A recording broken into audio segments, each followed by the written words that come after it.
ಶುಭೋದಯ. ಪುನರುತ್ಥಾನವು ನೋವು ಮತ್ತು ಅನ್ಯಾಯದ ತಿರುವಾಗಿ. ಪ್ರಕಟಣೆಯ ಗ್ರಂಥ 21ನೇ ಅಧ್ಯಾಯ 4ನೇ ವಚನ. ಅವರ ಕಣ್ಣೀರನ್ನೆಲ್ಲ ಒರೆಸಿಬಿಡುವನು. ಇನ್ನು ಮರಣವಿರುವುದಿಲ್ಲ, ಇನ್ನು ದುಃಖವಾಗಲಿ, ಗೋಳಾಟವಾಗಲಿ, ಕಷ್ಟವಾಗಲಿ ಇರುವುದಿಲ್ಲ. ಮೊದಲಿದ್ದದ್ದೆಲ್ಲ ಇಲ್ಲದೆ ಹೋಯಿತು.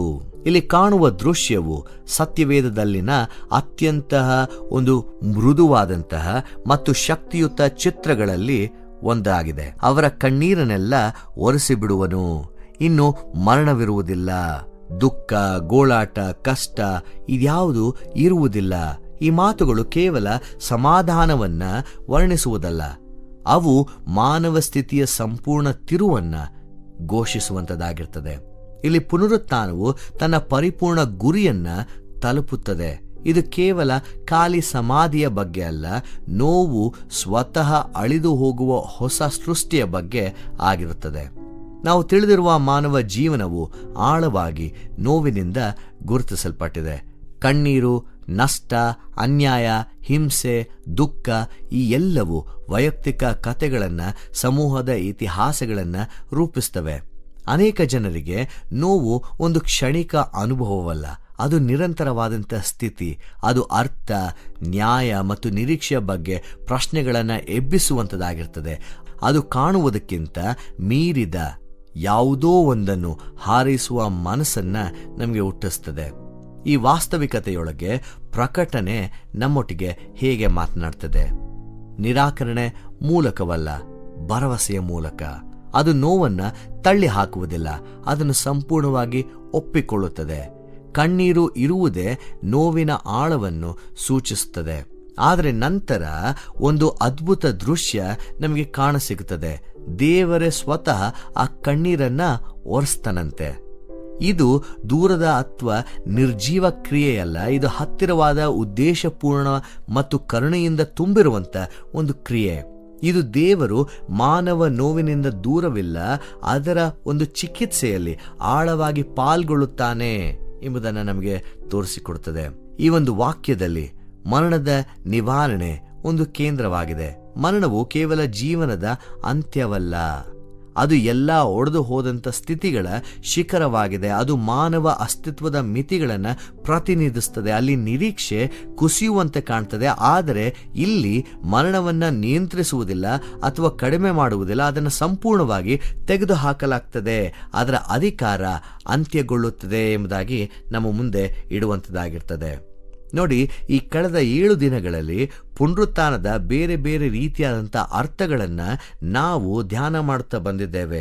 ಈ ಎಲ್ಲ ವಾಕ್ಯಗಳಲ್ಲೂ ನಮಗೆ ಒಂದು ರೀತಿಯಾದಂಥ ಹೊಸ ನಿರೀಕ್ಷೆ, ಹೊಸದಾದಂಥ ಜೀವನ, ಹೊಸದಾದಂಥ ಭರವಸೆ ನಮ್ಮಲ್ಲಿ ಹುಟ್ಟುವ ಹಾಗೆ ತೋರಿಸಿಕೊಟ್ಟಿದೆ. ಮತ್ತೊಮ್ಮೆ ಈ ವಾಕ್ಯದ ಎಡೆಗೆ ನಾವು ನಮ್ಮ ಗಮನವನ್ನು ಹರಿಸುವಾಗ ಒಂದು ಬಲವಾದಂಥ ತಿರುವಿನ ಬಾವು ಸಹ ಅಡಕವಾಗಿದೆ. ಮಾನವ ಜೀವನವನ್ನು ನಿರ್ಧರಿಸಿದಂತಹ ಸ್ಥಿತಿಗಳು ಏನು?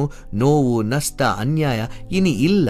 ಇದು ತಾತ್ಕಾಲಿಕ ಪರಿಹಾರವಲ್ಲ, ಇದು ಶಾಶ್ವತ ಪರಿವರ್ತನೆ ಇನ್ನೂ ಇರುವುದಿಲ್ಲ ಎಂಬ ಪದ ಪುನಃ ಪುನಃ ಬಳಕೆಯಾಗುತ್ತದೆ. ಅಂತಿಮತೆಯನ್ನ ಸೂಚಿಸಲು ಅನಿವಾರ್ಯವೆಂದು ಕಂಡಿದ್ದದ್ದು ಈಗ ಸಂಪೂರ್ಣವಾಗಿ ತೆಗೆದುಹಾಕಲ್ಪಟ್ಟಿದೆ. ಅನ್ಯಾಯವನ್ನ ಅನುಭವಿಸಿದವರಿಗೆ ಈ ಒಂದು ದೃಶ್ಯ ಇದೆಯಲ್ಲ, ಆಳವಾದಂತಹ ಅರ್ಥವನ್ನ ನೀಡ್ತದೆ. ಇದು ನೋವನ್ನು ನಿರ್ಲಕ್ಷಿಸುವುದಿಲ್ಲ, ಅನ್ಯಾಯವನ್ನು ಮರೆತು ಬಿಡುವುದಿಲ್ಲ ಎಂಬ ಭರವಸೆಯನ್ನ ನೀಡ್ತದೆ. ಹೊರಸಲ್ಪಡುವಂತಹ ಕಣ್ಣೀರು ಅರ್ಥಹೀನವಲ್ಲ, ಅವು ನೆನಪಾಗಿವೆ ಮತ್ತು ಉತ್ತರಿಸಲ್ಪಟ್ಟಿದೆ. ಪುನರುತ್ಥಾನವು ಅನುಭವಿಸಿದ ಎಲ್ಲದರಿಗೂ ದೇವರ ಪ್ರತಿಕ್ರಿಯೆಯಾಗಿ ಪರಿಣಮಿಸುತ್ತದೆ. ಇದೇ ಸಮಯದಲ್ಲಿ ಈ ದೃಶ್ಯವು ಇಂದಿನ ನೋವಿನ ಬಗ್ಗೆ ನಮ್ಮ ಅರ್ಥವನ್ನ ಬದಲಾಯಿಸುವಂಥದ್ದಾಗಿರ್ತದೆ.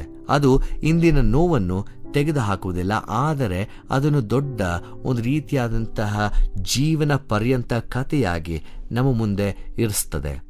ನೋವು ಇನ್ನು ಮುಂದೆ ಅಂತಿಮವಲ್ಲ, ಅದು ತಾತ್ಕಾಲಿಕ, ಅದು ಮರುಸ್ಥಾಪನೆಯತ್ತ ಸಾಗುತ್ತಿರುವಂತಹ ಒಂದು ಕಥೆಯ ಭಾಗವಾಗಿದೆ ಇದು ಇಂದಿನ ಅನುಭವ ಮತ್ತು ಭವಿಷ್ಯದ ಭರವಸೆ ನಡುವೆ ಒಂದು ಉದ್ವಿಗ್ನತೆಯನ್ನು ಉಂಟು ಮಾಡಿ ನಾವು ಇನ್ನು ಕಣ್ಣೀರು ನಿಜವಾಗಿರುವ, ನೋವು ಅನುಭವವಾಗುವ, ಅನ್ಯಾಯ ಮುಂದುವರಿಯುವ ಜಗತ್ತಿನಲ್ಲಿ ಬದುಕುತ್ತೇವೆ. ಆದರೂ ಈ ಒಂದು ದೃಶ್ಯವು ತಕ್ಷಣದ ವಾಸ್ತವಿಕತೆಯನ್ನು ಮೀರಿ ನೋಡುವಂತೆ ಕರೆಯುತ್ತದೆ. ಪ್ರಸ್ತುತ ಜಗತ್ತಿನ ಸ್ಥಿತಿ ಅದರ ಅಂತಿಮ ರೂಪವಲ್ಲ ಎಂದು ನಂಬುವಂತೆ ನಮಗೆ ಮಾಡುತ್ತದೆ. ಒಡೆದು ಹೋದ ಮತ್ತು ಅನಿಶ್ಚಿತತೆಯಿಂದ ತುಂಬಿದ ಜಗತ್ತಿನಲ್ಲಿ ಈ ವಾಕ್ಯ ನವೀಕರಣದ ದೃಷ್ಟಿಯನ್ನ ನಮಗೆ ನೀಡುವಂಥದ್ದಾಗಿದೆ.